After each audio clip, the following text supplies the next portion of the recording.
Hi, I'm Milt Williams, the chair of the New York City Conflicts of Interest Board. We're beginning the open meeting portion of our session today. Why don't you take it away, Ethan? Thank you, Chair Williams. I'm going to designate the Director of Annual Disclosure and Special Counsel, Catherine Miller, to be recording secretary. And I'm going to provide, I would say brief, maybe a little bit longer opening comments, and then we'll open this up for discussion.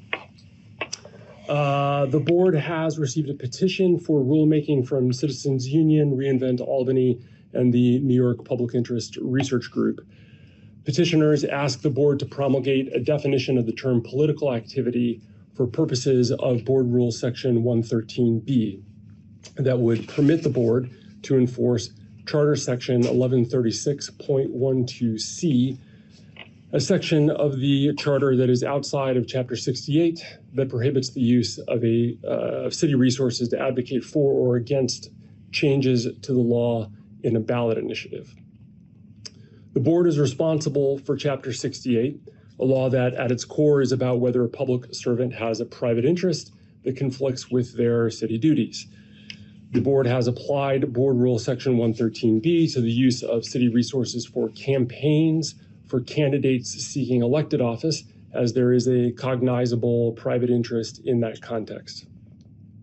The same is not true with regard to advocating for or against ballot initiatives.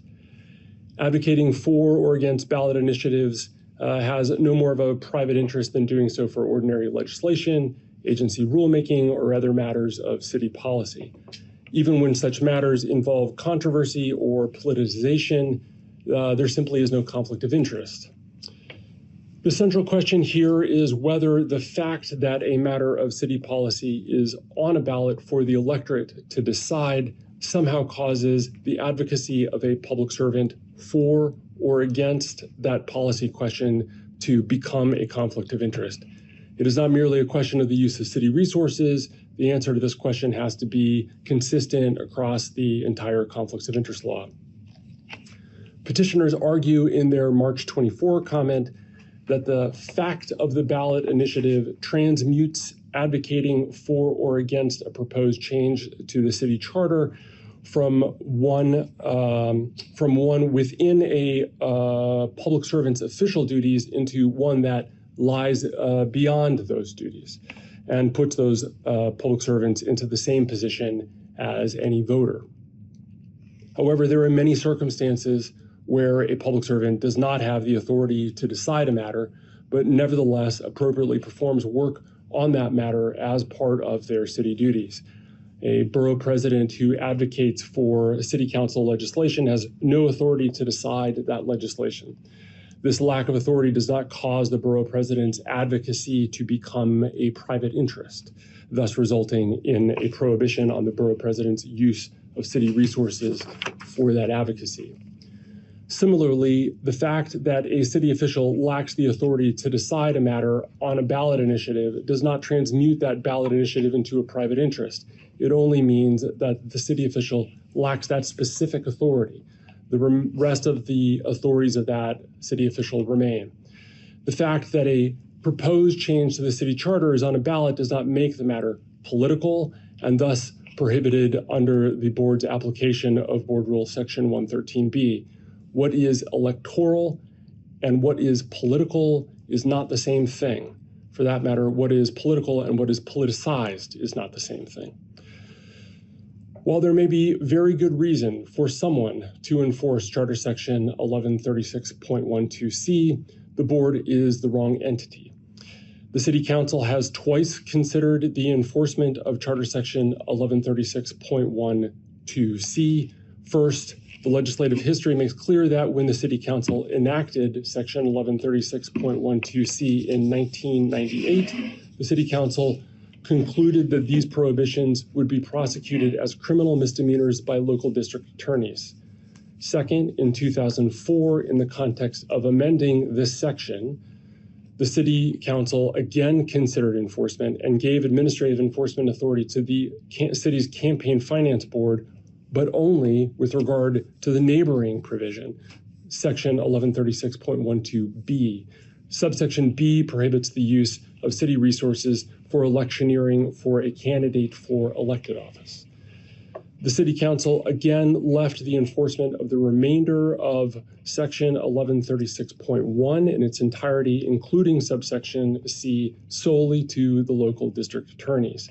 As such, any change to the enforcement authority in Section 1136.1 is appropriately made by charter amendment and not through board rulemaking.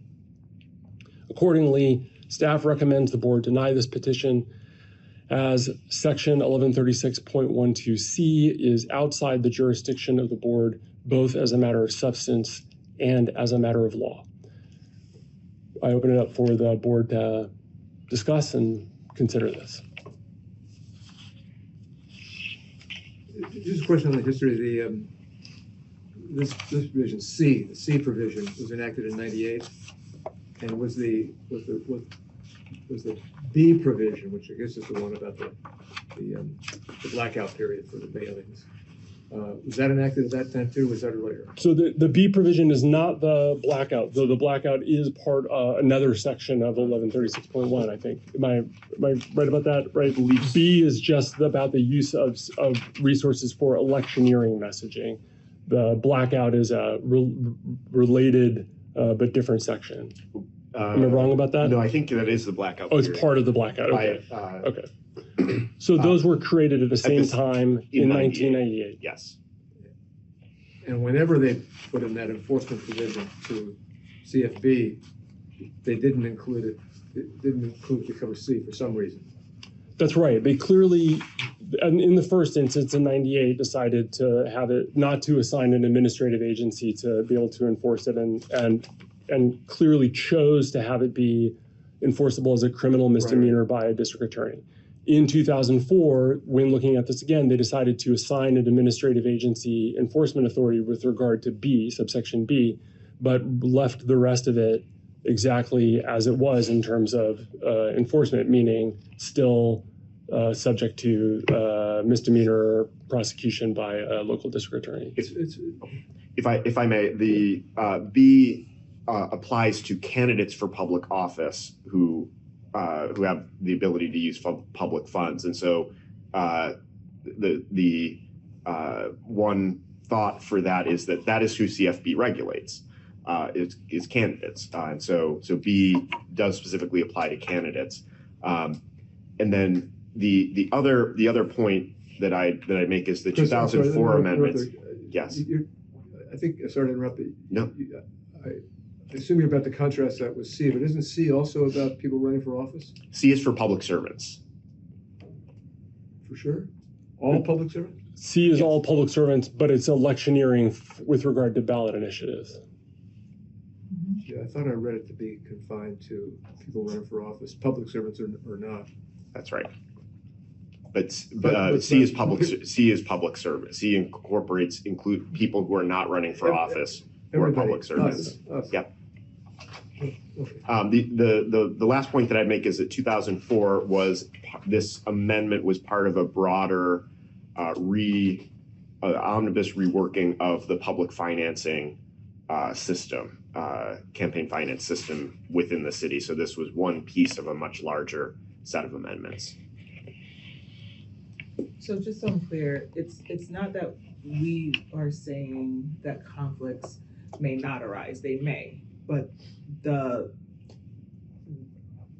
for what they are asking us to make rulemaking decision on, it's just not under 68. Well, yeah, I'm actually suggesting that both things are true. One, that it's not under Chapter 68, but also that this is not, that the use of city resources for advocating about, legislation, policy matters, and I am suggesting no different ballot initiatives, that those are not necessarily conflicts of interest. They're not automatically conflicts of interest, Sure. Because typically you're not going to have a private interest tied up in that. Certainly there are moments in, these kinds of policy decisions where an individual public servant might have a private interest that causes them to have a conflict of interest in working on that particular, policy matter. But as a whole, it's not sort of a de facto conflict of interest. Right, that's where I guess the circumstances would then matter, right? The individual circumstances, if that were to arise, but it's not a blanket,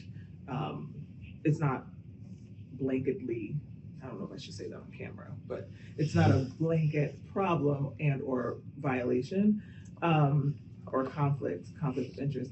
But you all do suggest that there may be some other spaces or other agencies that may be more appropriate.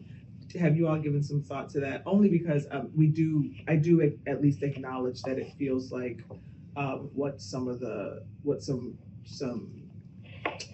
groups may be raising is kind of maybe that narrow area of that if there were to be a conflict, right?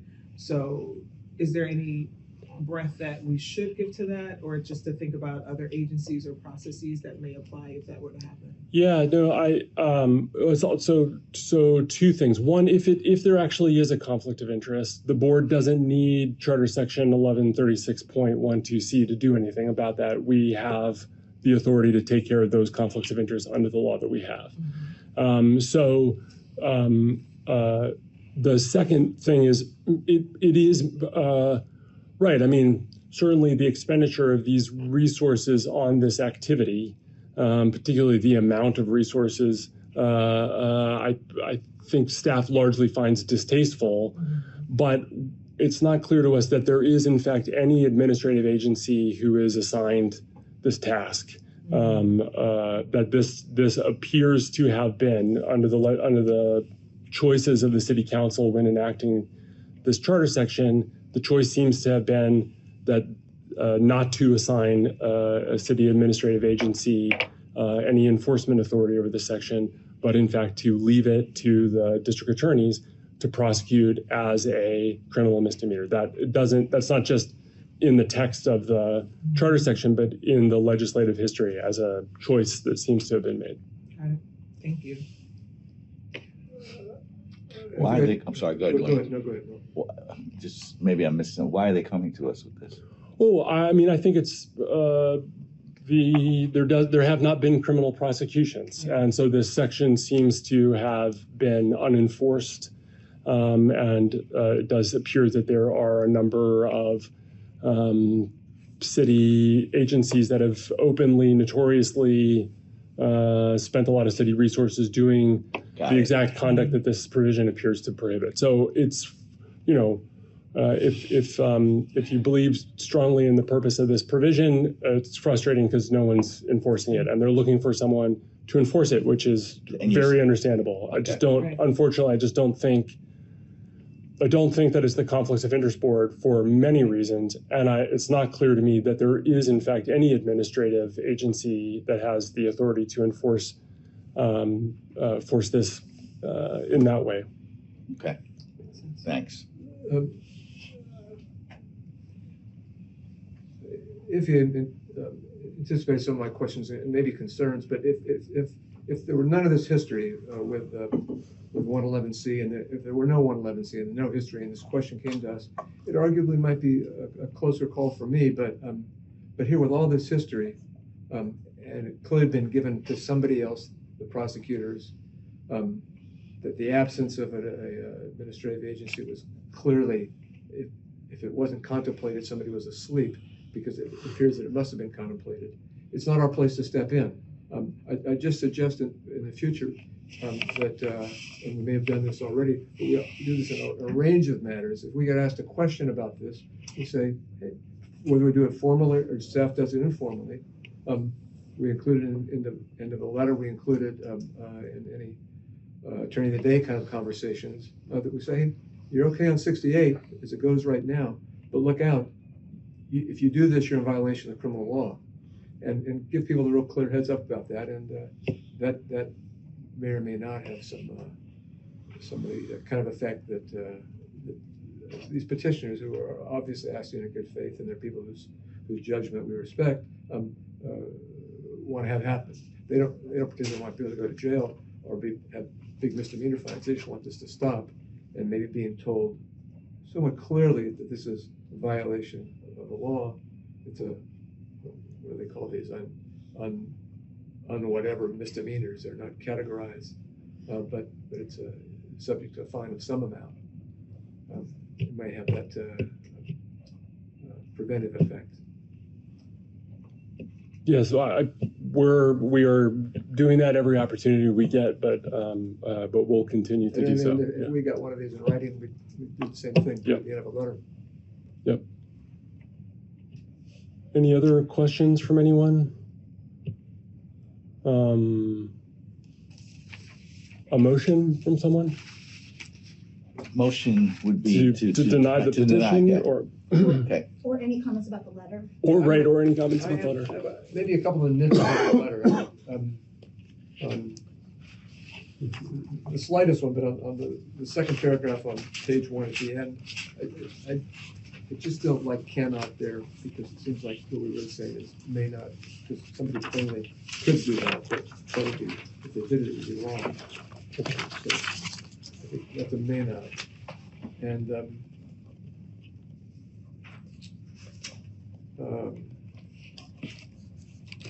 second page, last full paragraph, third line. I always like different from.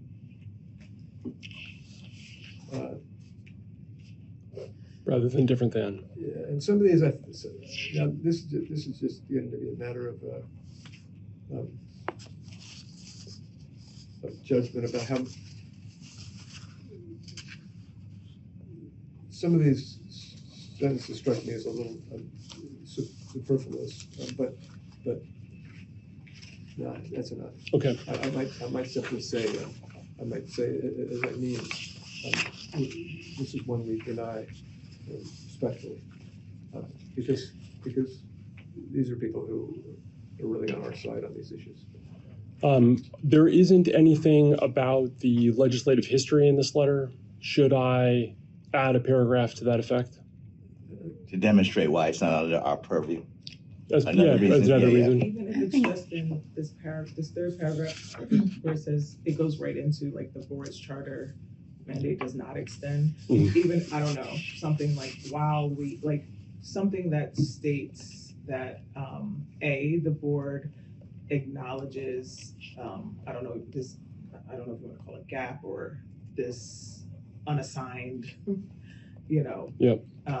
or that there isn't a direct agency or a specific agency that would necessarily respond to this based on legislative history or based off of like whatever precedent that's there or lack thereof, I should say.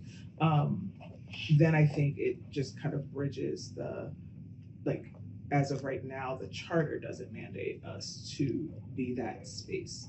You all can word it better, but I do think that recognizing that the board considered that and also that you all have done that research is just helpful. And then it just makes I don't want to say the triggering, but right now the enforceable body is the district attorney. That is the only at this point. So it either is going to be like a city legislation, it's going to have to either be legislation or really legislation. I don't know if there's any other Right, I think that's right. space that would give us that power. I agree. I think including the legislative history, especially here, helps explain it in a logical way. Okay, so I guess I'm making a motion to deny the petition respectfully. Is there a second? All in favor? Okay, thank you.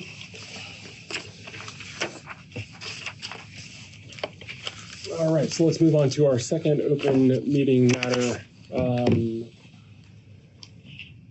At its June 2025 open meeting, the board determined to hold a public comment period and public hearing about its proposed amendments to Board Rule Section 101H, which is the rule that permits public servants to accept a gift of travel-related expenses for city business trips.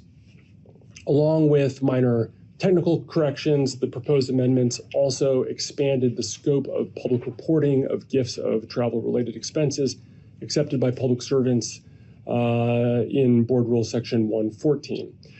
That comment period was noticed and a public hearing was held on September 16th, 2025.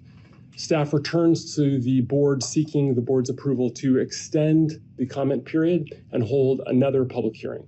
Staff seeks to do so because the comments received from reInvent Albany and 4 of the city's district attorneys, as well as informal discussions with attorneys at several city agencies, lead staff to conclude that additional information would greatly improve the board's rulemaking in this area. Specifically, staff proposes to seek comments and testimony from city agencies about how they are using the board's gift of travel rule, including the purposes for which public servants are traveling and the impact of eliminating or narrowing this rule on important agency functions.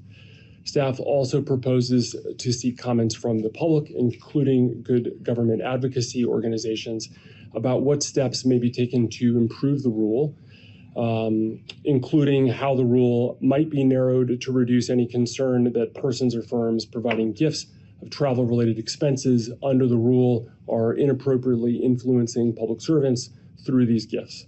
If the board approves, staff will engage in a major effort to promote the opportunity to provide comments and encourage city agencies and others to do so. Thoughts, concerns? Do I understand reInvent Albany's comment is they would just like to prohibit gifts to the city to pay for travel, right? Yes, they want to abolish this exception. Yeah, right. Which is not nutty, of course, and we see things that do look like junkets that bother us. On the other hand, I think in past years, in any case, just for the board itself, COGA was underwritten the travel of some staff members, maybe a long time ago. Yeah, I think COGA. Before my time, yeah. the agency pays. Anyhow, there's just there's things where we say this, what's the problem here? Then there's some you look at and say, how can this go on? But it seems like it's a big leap. So I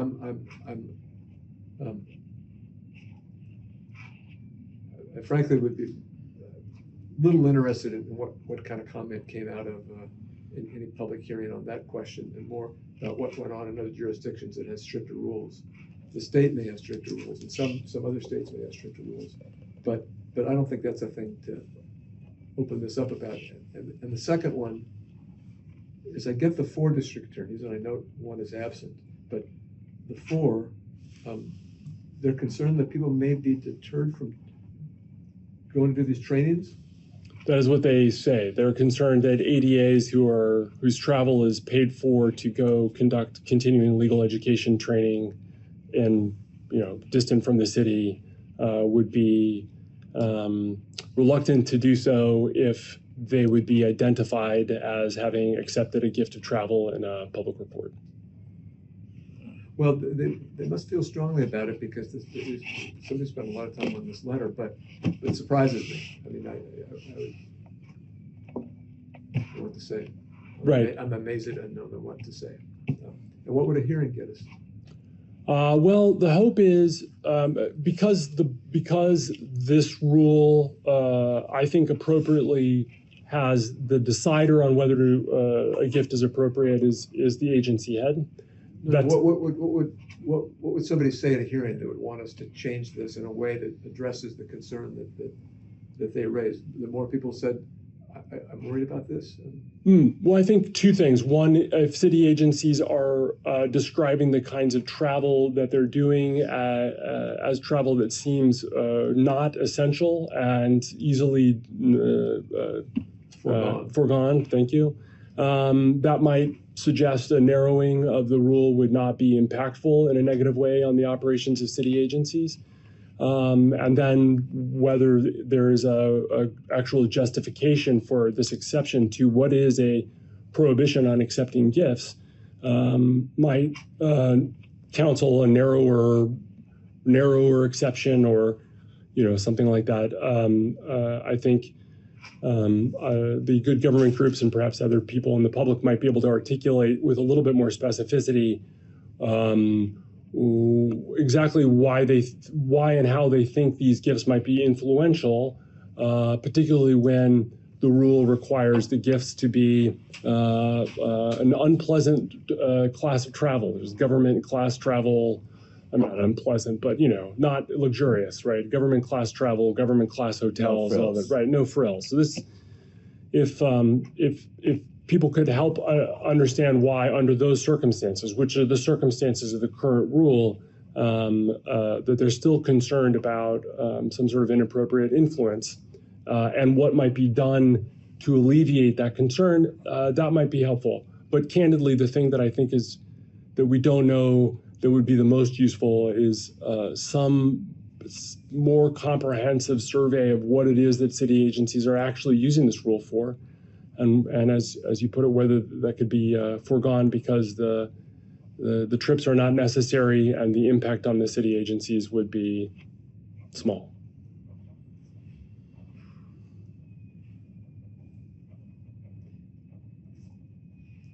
The staff is the ones that are going to be spending time on this. I think. I don't think I'm skeptical about what you're going to learn, because we're not going to put a rule in that says you can't accept this if you're going to a place in the winter months where the average mean temperature is above 60 degrees. We're not going to enact that rule. So. We'll see. We can see what we get and take it from there. I'm almost saying that we've been through this, and you got more comments than you often do in a rule, but you want to do the same thing again, except invite more people, maybe invite more people to the party. Yes, a little bit of that, and the notice identifies sort of the specific areas that we're hoping to receive comments in. So They're going the extra mile to consensus and collaborate. Perhaps we are gluttons for punishment, Mr. Hawley, but Staff's energy on rulemaking, I commend. So I said go for it. Yeah, I've said enough. All right, so a motion to, do we need a motion here? yeah, no motion to extend the comment period. And Okay. yeah, So moved. Second. all in favor? Aye. Okay. Thank you all. That will end our open meeting.